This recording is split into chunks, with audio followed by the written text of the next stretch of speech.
everyone, are you a tenant in North Carolina and you are in a property that the landlord has not fixed, so you've decided you're not going to pay your rent?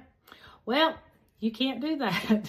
So my name is Lisa Coleman. I am a real estate agent here in the Raleigh area, in the coastal area of North Carolina. And I do this series every Wednesday called Wednesday Wisdom. And I'm trying to just share with you kind of tips and tricks and knowledge of buyers and sellers and real estate investing so that it can help you in your journey, whether, you want to buy investment property or you're looking to rent a property. So there's a common misconception here in North Carolina that if a landlord does not fix something in the property, even if it's the heat, even if it's, a major appliance that you need or air conditioning, anything like that, that you can withhold your rent until he fixes that. That's actually not the case here in North Carolina.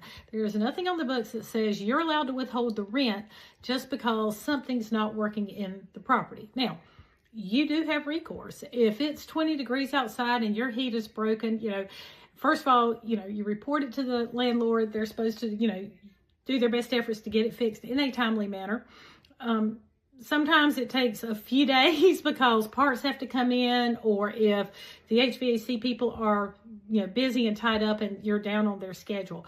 But, that requires you just to be patient and to get it worked. Usually all these things get worked out. But if you have a landlord that doesn't fix things, the only thing you can do, unless your lease says in there that if you go for a certain time period without heat or a certain time period without this appliance or that one, the only thing you can do is sue the landlord through what's called rent abatement.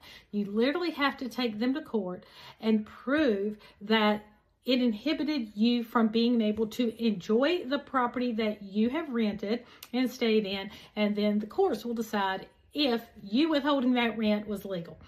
My suggestion to everyone is have a good relationship with your landlord. We have a good relationship with every single one of our tenants. We really do. And a lot of times, we try to work things out with them. They have issues. We can't get people out there fast enough. And, and we work it out. We've never had anyone withhold rent. We've never had anyone move out because, we haven't fixed the property. So just keep that in mind, whether you are a landlord, a want-to-be landlord, or a tenant. So any comments, any questions, let me know. I'd love to hear from you.